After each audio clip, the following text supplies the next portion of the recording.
ಮೈಸೂರಲ್ಲೂ ಕೂಡ ಗ್ಯಾಸ್ ಕೊರತೆ ಇದೆ. ಹೀಗಾಗಿ ಬಾಗಿಲು ಮುಚ್ಚಿದ್ದಾವೆ ಹೋಟೆಲ್ಗಳು. ಮೈಸೂರಿನ KR ಮೊಹಲ್ಲಾದಲ್ಲಿರುವಂಥ ಹೋಟೆಲ್ಗಳ ಮೇಲೆ ಇದು ಪರಿಣಾಮ ಬೀರಿದೆ. KR ಮೊಹಲ್ಲಾ ಅಂತಲ್ಲ, ಅನೇಕ ಕಡೆಗಳಲ್ಲಿ ಹೇಳಿ ಕೇಳಿ ಮೈಸೂರು ಒಂದು ಪ್ರವಾಸಿ ತಾಣ. ಈಗ ಮಕ್ಕಳ ಸ್ಕೂಲ್ ಮುಗಿತಾ ಇದೆ. ಮೈಸೂರು ಪ್ರವಾಸಿಗರ ಸಂಖ್ಯೆ ಜಾಸ್ತಿ ಆಗುತ್ತೆ. ಮೈಸೂರಿಗೆ ಹೋಗುವಂಥವರ ಪ್ರವಾಸಿಗರ ಸಂಖ್ಯೆ.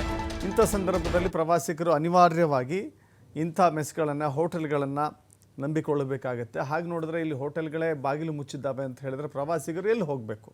ಈಗ ಅಲ್ಲಿರುವಂಥ ಮೂಲ ನಿವಾಸಿಗಳು ಏನು ಮಾಡ್ತಾರೆ? ಮನೆಗೆ ಹೋಗ್ತಾರೆ, ಊಟ ಮಾಡ್ತಾರೆ. ಬಟ್ ಪ್ರವಾಸಕ್ಕೆ ಅಂತ ಬಂದಂಥ ಜನಗಳಿಗೆ ಬಹಳ ಕಷ್ಟ ಆಗುತ್ತೆ. ಮೈಸೂರಿನಲ್ಲೂ ಕೂಡ ಅಂಥದ್ದೇ ರೀತಿಯ ಅನಿವಾರ್ಯ ಸ್ಥಿತಿ ನಿರ್ಮಾಣವಾಗಿದೆ. ಪ್ರತಿನಿತ್ಯ ನೂರಾರು ಗ್ರಾಹಕರು ಬರ್ತಾ ಇದ್ದಂಥ ಹೋಟೆಲ್ಗಳು, ತುಂಬಿ ತುಡುಕ್ತಾ ಇದ್ದಂಥ ಹೋಟೆಲ್ಗಳು ಈಗ ಖಾಲಿ ಇದ್ದಾವೆ. ಇದೀಗ ಅಡುಗೆ ಮನೆಯ ಗ್ಯಾಸ್ ಇಲ್ಲದೇನೆ ಹೋಟೆಲ್ಗಳು ಬಂದಾಗಿದ್ದಾವೆ.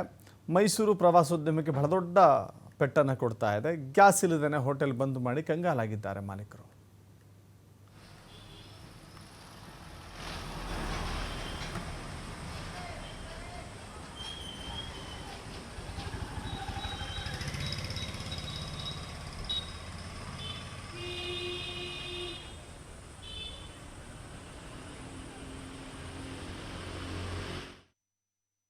ಇಲ್ಲದೆ ಮೈಸೂರಿನಲ್ಲಿ ಹೋಟೆಲ್ಗಳು ಬಂದ್ ಆಗ್ತಾ ಇದ್ದಾವೆ. ಇದು ಮೈಸೂರಿನ ಪ್ರವಾಸೋದ್ಯಮಕ್ಕೆ ಹೆಚ್ಚಿನ ಹೊಡೆತವನ್ನು ಉಂಟು ಮಾಡಿದೆ. ಮುಖ್ಯವಾಗಿ ಇರಾನ್ ಮತ್ತೆ ಇಸ್ರೇಲ್ನಲ್ಲಿ ಆಗ್ತಾ ಇರತಕ್ಕಂಥ ಯುದ್ಧದ ಪರಿಣಾಮದಿಂದಾಗಿ ಅಡುಗೆ ಅನಿಲದ ಒಂದು ಕೊರತೆ ಉಂಟಾಗಿರ್ತಕ್ಕಂಥದ್ದು, ಸಮರ್ಪಕವಾಗಿ ಗ್ಯಾಸ್ ಪೂರೈಕೆ ಆಗದೆ ಸಾಕಷ್ಟು ವ್ಯತ್ಯಯಗಳಾಗಿರ್ತಕ್ಕಂಥದ್ದು. ಹೀಗಾಗಿ ಮೈಸೂರಿನ ಹೋಟೆಲ್ಗಳು ಈ ಒಂದು ಗ್ಯಾಸ್ನ ಕೊರತೆಯಿಂದಾಗಿ ಸಾಕಷ್ಟು ಸಮಸ್ಯೆಯನ್ನು ಎದುರಿಸ್ತಾ ಇದ್ದಾವೆ. ಇನ್ನು ಮೈಸೂರಿನ ಹೆಸರಾಂತ ಮಾಂಸಾಹಾರಿ ಹೋಟೆಲ್ ಆಗಿರುವಂತಹ ಲಕ್ಷ್ಮಣ್ ಮೆಸ್ ಇದೀಗ ಗ್ಯಾಸ್ ಇಲ್ಲದೆ ಬಂದ್ ಆಗಿರ್ತಕ್ಕಂಥದ್ದನ್ನು ನಾವು ಗಮನಿಸಬಹುದು. ಮೈಸೂರಿನ KR ಮೊಹಲ್ಲಾದಲ್ಲಿ ಇರ್ತಕ್ಕಂಥ ಹೆಸರಾಂತಹ ಮಾಂಸಾಹಾರಿ ಹೋಟೆಲ್ ಇದು.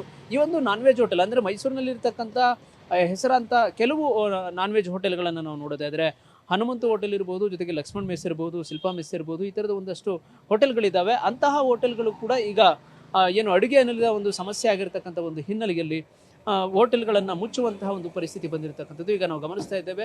ಸಂಪೂರ್ಣವಾಗಿ ಹೋಟೆಲನ್ನು ಬಂದ್ ಮಾಡುವ ಮುಖಾಂತರ ಇಲ್ಲಿ ಇದ್ದಂತಹ ಕೆಲಸಗಾರರೇನಿದ್ರು ಅವರೆಲ್ಲರಿಗೂ ಕೂಡ ರಜೆಯನ್ನು ಕೊಟ್ಟು ಕಳಿಸಲಾಗಿರ್ತಕ್ಕಂಥದ್ದು. ಜೊತೆಗೆ ಬರುವಂತಹ ಗ್ರಾಹಕರು ಬಂದು ಬಾಗಿಲು ಹಾಕಿರ್ತಕ್ಕಂಥದ್ದನ್ನು ನೋಡಿ ವಾಪಸ್ ಹೋಗ್ತಕ್ಕಂಥ ಒಂದು ಸ್ಥಿತಿ ಕೂಡ ಇಲ್ಲಿ ನಿರ್ಮಾಣವಾಗಿರ್ತಕ್ಕಂಥದ್ದು. ಮುಖ್ಯವಾಗಿ ಬೆಲೆ ಎಷ್ಟಾದರೂ ಸರಿ ಗ್ಯಾಸ್ ಸಿಕ್ಕಿದರೆ ಸಾಕು ಕಮರ್ಷಿಯಲ್ ಆಗಿ ಅಂಥೇಳಿ ಪ್ರಯತ್ನವನ್ನು ಮಾಡ್ತಾರೆ. ಆದರೆ ಗ್ಯಾಸ್ ಎಲ್ಲಿಯೂ ಕೂಡ ಹೆಚ್ಚಿನ ಬೆಲೆಗೂ ಕೂಡ ಸಿಗ್ತಾ ಇಲ್ಲ. ಹೀಗಾಗಿಯೇ ಹೋಟೆಲನ್ನು ಮುಚ್ಚುವಂತಹ ಒಂದು ಸ್ಥಿತಿ ನಿರ್ಮಾಣವಾಗ್ತಾ ಇರತಕ್ಕಂಥದ್ದು. ಈಗಾಗಲೇ ನಿನ್ನೆ ಮೊನ್ನೆಯಿಂದಲೂ ಕೂಡ ಮೈಸೂರಿನಲ್ಲಿ ಹಲವು ಹೋಟೆಲ್ಗಳು ಬಾಗಿಲನ್ನು ಮುಚ್ತಾ ಇರತಕ್ಕಂಥದ್ದು. ಕೆಲವು ಭಾಗಗಳಲ್ಲಿ ಸ್ವಲ್ಪ ಮಟ್ಟಿಗೆ ಗ್ಯಾಸ್ ಇರತಕ್ಕಂಥ ಒಂದು ಹಿನ್ನೆಲೆಯಲ್ಲಿ ಅಲ್ಲಲ್ಲಿ ಹೋಟೆಲ್ಗಳು ಓಪನ್ ಆಗಿ ಇರತಕ್ಕಂಥದ್ದು. ಇನ್ನುಳಿದಂತೆ ಕಾಫಿ ಟೀ ಹೋಟೆಲ್ಗಳನ್ನು ನೋಡೋದಾದರೆ ಅವರು ಎಲೆಕ್ಟ್ರಿಕ್ ಸ್ಟವ್ಗಳನ್ನು ಮೊರೆ ಹೋಗಿರ್ತಕ್ಕಂಥದ್ದು ಇರ್ಬೋದು, ಸೌದೆ ಒಲೆಗಳಿರ್ಬೋದು, ಜೊತೆಗೆ ಒಟ್ಟಿನ ಒಲೆಗಳನ್ನು ಅವಲಂಬಿಸುವಂಥ ಒಂದು ಪರಿಸ್ಥಿತಿ ಈಗ ನಿರ್ಮಾಣವಾಗಿರ್ತಕ್ಕಂಥದ್ದು. ಆದರೆ ಮುಖ್ಯವಾಗಿ ನಾವು ಗಮನಿಸ್ತಕ್ಕಂಥದ್ದು ಹೆಸರಾಂತ ಹೋಟೆಲ್ಗಳಿಗೆ, ಅದು ನಗರದ ಮಧ್ಯಭಾಗದಲ್ಲಿರ್ತಕ್ಕಂಥ ಹೋಟೆಲ್ಗಳಿಗೆ ಜನ ಏನು ಬರ್ತಾ ಇದ್ರು ಆ ಒಂದು ಜನರಿಗೆ ಈಗ ಹೋಟೆಲ್ ಬಾಗಿಲು ಮುಚ್ಚಾಕಿರ್ತಕ್ಕಂಥದ್ದು ಅವ್ರಿಗೂ ಕೂಡ ಸಾಕಷ್ಟು ಸಮಸ್ಯೆಯನ್ನು ಉಂಟು ಮಾಡುತ್ತೆ. ಯಾಕೆಂತ ಹೇಳಿದರೆ ಮೈಸೂರು ಹೇಳಿ ಕೇಳಿ ಪ್ರವಾಸೋದ್ಯಮ ಇರತಕ್ಕಂಥ ಒಂದು ನಗರ, ಅಂದರೆ ಪ್ರವಾಸಿ ತಾಣಗಳಿರ್ತಕ್ಕಂಥ ಒಂದು ನಗರ. ಸಾಕಷ್ಟು ಸಂಖ್ಯೆಯಲ್ಲಿ ಪ್ರತಿನಿತ್ಯವೂ ಕೂಡ ನೂರಾರು ಗ್ರಾಹಕರು ಬರ್ತಾ ಇರ್ತಾರೆ. ಆದರೆ ಅಂಥ ಗ್ರಾಹಕರಿಗೆ ಈಗ ಊಟಕ್ಕೆ ಅಂತ ಬಂದ ತಕ್ಷಣ ಅವರಿಗೆ ಕಾಣ್ತಕ್ಕಂಥದ್ದು ಬಾಗಿಲು ಮುಚ್ಚಿದಂತಹ ಹೋಟೆಲ್ಗಳು ಮಾತ್ರ. ಯಾಕೆಂತ ಹೇಳಿದರೆ ಅಷ್ಟರ ಮಟ್ಟಿಗೆ ಈ ಒಂದು ಗ್ಯಾಸ್ನ ಸರಬರಾಜಿನಲ್ಲಿ ವ್ಯತ್ಯಯ ಆಗಿರ್ತಕ್ಕಂಥದ್ದು, ಗ್ಯಾಸ್ನ ಕೊರತೆ ಆಗಿರ್ತಕ್ಕಂಥದ್ದು. ಹೀಗಾಗಿ ಹೋಟೆಲ್ನ ಮಾಲೀಕರು ಬಾಗಿಲನ್ನು ಹಾಕುವ ಮುಖಾಂತರ ಒಂದು ರೀತಿ ಕಂಗಾಲಾಗಿದ್ದಾರೆ. ಕ್ಯಾಮರಾ ಪರ್ಸನ್ ಜೀವನ್ ಜೊತೆ ಪುನೀತ್, STV5 ಮೈಸೂರು.